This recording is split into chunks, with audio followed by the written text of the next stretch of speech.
Class 9th के जितने भी मेरे प्यारे विद्यार्थी 2023 वार्षिक परीक्षा की तैयारी कर रहे हैं, आज का यह वीडियो आप सभी के लिए मोस्ट इंपॉर्टेंट होने वाला है, क्योंकि इस वीडियो में मैं आप सभी के लिए लेकर के आ चुका हूं आदर्श प्रश्न पत्र विषय हिंदी का मॉडल पेपर। और यह मॉडल पेपर यूपी बोर्ड के द्वारा जारी किया गया था। इस मॉडल पेपर को मैं सॉल्व भी कराऊंगा। जी हां, इस मॉडल पेपर को मैं सॉल्व भी कराऊंगा इसी वीडियो में। तो आप इस वीडियो को कंप्लीट देखिएगा, और यदि आप चैनल पर नए हो तो जरूर सब्सक्राइब कर लेना। जैसा कि आप सभी जानते हो 16 फरवरी से बोर्ड परीक्षाएं स्टार्ट हैं। क्लास 10th और क्लास 12th की 16 फरवरी से बोर्ड परीक्षाएं स्टार्ट हैं। तो हो सकता है आपके विद्यालय में इस 16 फरवरी से पहले ही आपकी वार्षिक परीक्षा करा ली जाए, या इन परीक्षा के दौरान बोर्ड परीक्षा के बाद आपकी वार्षिक परीक्षा कराई जाए। ये तो आपके विद्यालय के ऊपर है। तो आप ये मानकर चलिए, आपको अच्छी तैयारी करनी है, बोर्ड परीक्षा की अच्छी तैयारी करनी है, ताकि आप अपनी वार्षिक परीक्षा में अच्छा स्कोर कर पाएं। तो यहां पर आप ध्यान दीजिएगा, जो यह मॉडल पेपर है इसे आप जरूर तैयार कर लेना, ताकि आपके 70 में 70 अंक बिल्कुल पक्के हो जाएं। और इसी तरह के मॉडल पेपर से रिलेटेड वीडियो मैंने चैनल की प्लेलिस्ट में प्रोवाइड करा रखे हैं, आप जरूर देखें और शेयर भी कर दें अपने सभी मित्रों में। जैसा कि आप सभी जानते हो 3 घंटे 15 मिनट का समय मिलेगा आपको, और 15 मिनट पहले आपको पेपर मिल जाएगा पढ़ने के लिए। प्रश्न पत्र 2 खंडों में विभाजित होगा, खंड आ और खंड बा में। खंड आ में 20 अंक के बहुविकल्पी प्रश्न दिए गए होंगे, और खंड बा में 50 अंक के वर्णनात्मक प्रश्न दिए गए होंगे, जिनका आप देखेंगे प्रत्येक प्रश्न के सम्मुख निर्धारित अंक भी लिखे होंगे जब आप पेपर पाएंगे वार्षिक परीक्षा का।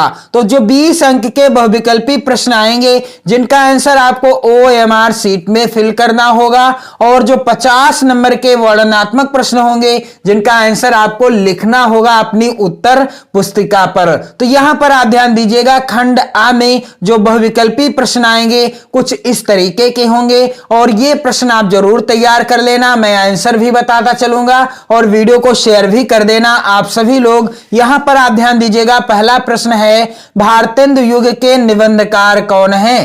पहला विकल्प है यहां पर बालकृष्ण भट्ट, दूसरा है बाबू गुलाब राय, तीसरा है श्याम सुंदर दास, चौथा है रामचंद्र शुक्ल। तो आप सभी मेरे प्यारे विद्यार्थियों ध्यान दीजिएगा, भारतेंदु युग के निबंधकार कौन है। यहां पर राइट आंसर है बालकृष्ण भट्ट, पहला विकल्प सही है। तो जब आपको OMR शीट मिलेगी तो कुछ इस तरीके की होगी। यहां पर आप ध्यान दीजिएगा, पहले प्रश्न का यहां पर आप ध्यान दीजिएगा, प्रश्नोत्तरों के चारों विकल्पों में से जो सही हो उस गोले को काला करें। तो यहां पर मैंने आपको बताया है इस मॉडल पेपर के अनुसार पहले प्रश्न का पहला विकल्प सही है, यानी A होगा का, B होगा खा, C होगा गा, और D होगा घा। तो आप सभी ध्यान दीजिएगा कि A यानी पहला सही है, तो पहले का A वाला गोला आपको अच्छे से काला करना है। आप इसी तरह से 20 प्रश्नों का आंसर OMR शीट में फिल करेंगे। अगला प्रश्न है गोदान किस विधा की रचना है। कहानी, उपन्यास,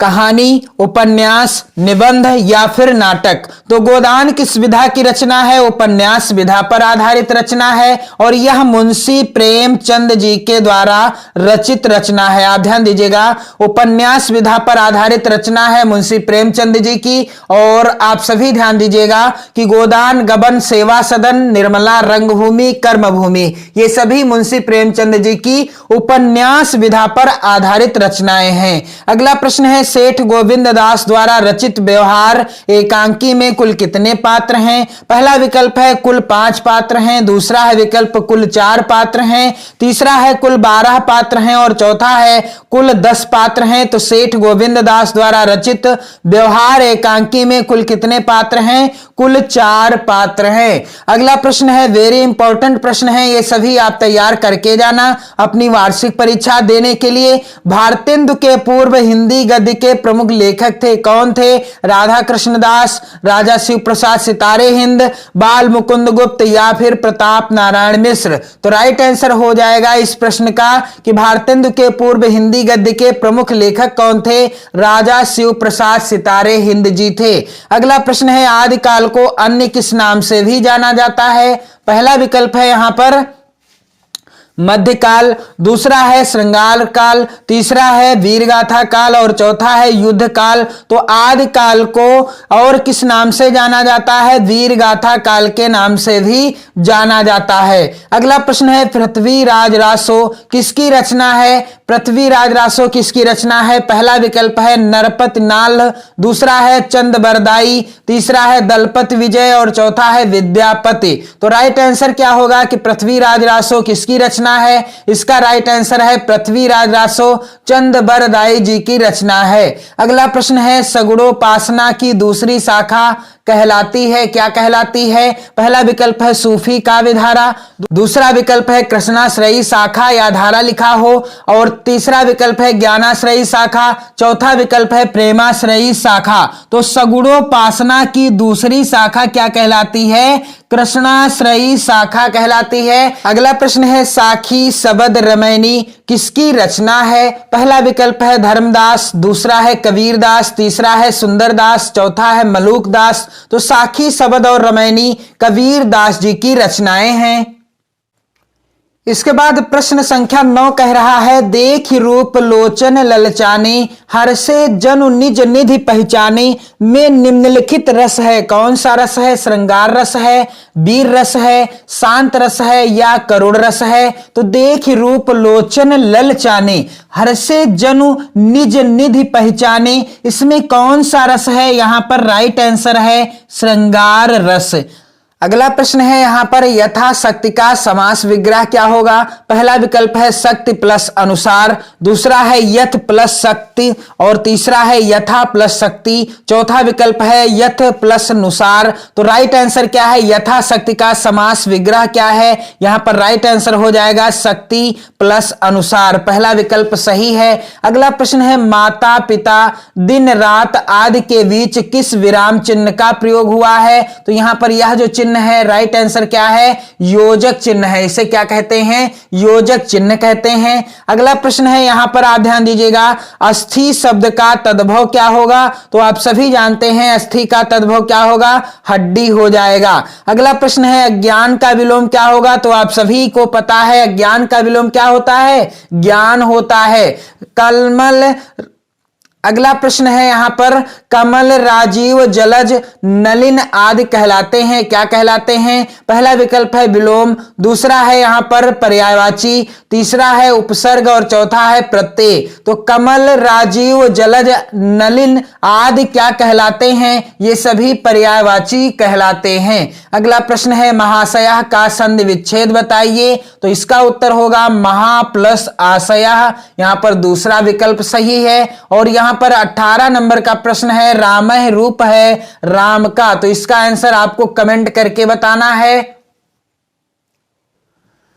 अगला प्रश्न है, गच्छन्ति रूप है गम धातु का। यहां पर 4 विकल्प दिए गए हैं, राइट आंसर आपको कमेंट करके बताना है। प्रश्न संख्या 20 है, क्रिय धातु विधिलिंग लकार मध्यम पुरुष द्विवचन का रूप बताइए। तो इसका भी आपको आंसर कमेंट करके ही बताना है। इसके बाद यहां पर आप ध्यान दीजिएगा, खंड बा में 50 अंक के वर्णनात्मक प्रश्न होंगे जिनका आंसर आपको कॉपी पर लिखना होगा। तो यहां पर आप देख पा रहे हैं, पहला गद्यांश है और गद्यांश पर आधारित 3 प्रश्न पूछे गए हैं। इसी तरह से 2 गद्यांश आएंगे, आपको एक गद्यांश के नीचे दिए गए 3 प्रश्नों का आंसर देना होगा, जिसके लिए आपको 6 नंबर मिलेंगे। तो यहां पर आप ध्यान दीजिएगा, अगला है यहां पर प्रश्न संख्या 22, निम्नलिखित या निम्नांकित पद्यांश पर आधारित प्रश्नों के उत्तर दीजिए। तो यहां पर आप देख पा रहे हैं, वेरी इंपॉर्टेंट पद्यांश है, प्रभु जी तुम चंदन हम पानी, जाकी अंग, अंग, बास, समानी।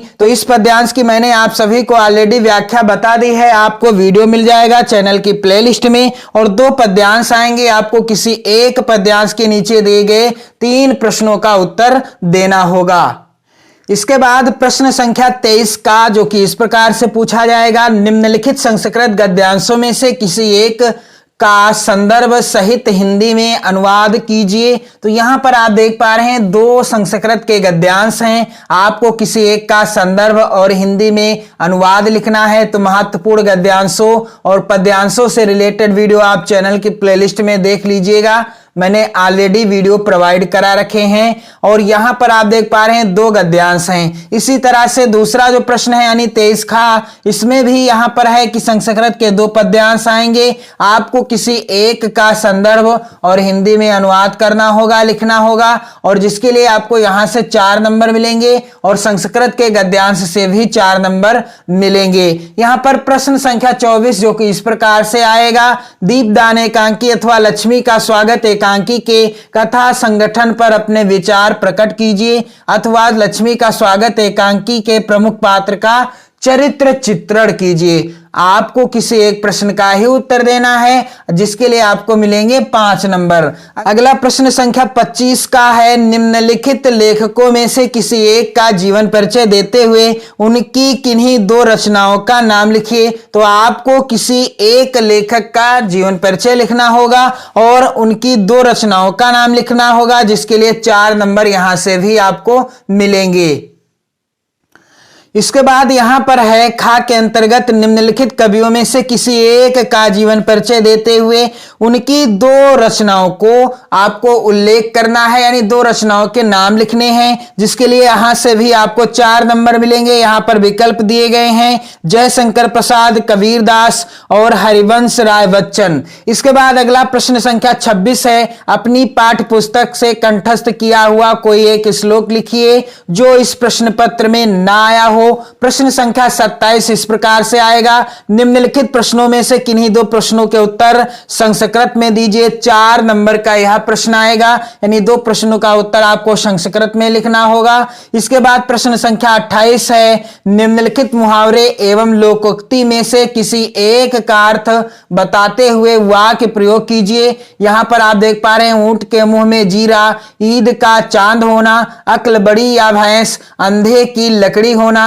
यहां पर आप ध्यान दीजिएगा, आपको किसी एक का अर्थ बताना है और वाक्य प्रयोग भी करना है, जिसके लिए 2 नंबर आपको मिलेंगे। इसके बाद अगला प्रश्न इस प्रकार से आएगा, प्रश्न संख्या 29, निम्नलिखित में से किन्हीं 2 वाक्यों का संस्कृत में अनुवाद कीजिए। और प्रश्न संख्या 30 जो कि इस प्रकार से आएगा, शुल्क मुक्ति हेतु तो अपने प्रधानाचार्य को एक पत्र लिखिए, अथवा अपने प्रधानाचार्य को संबोधित करते हुए एक प्रार्थना पत्र लिखिए, जिसमें अस्वस्थ होने के कारण 1 दिन का आकस्मिक अवकाश मांगा गया हो। तो ऐसा आएगा हिंदी विषय का पेपर 2023 वार्षिक परीक्षा का। तो आप इस वीडियो को जरूर शेयर कर दें अपने सभी मित्रों में और चैनल के साथ जुड़े रहें 2023 वार्षिक परीक्षा की बेहतर तैयारी करने के लिए। पढ़ते रहिए, मस्त रहिए, स्वस्थ रहिए। जय हिंद।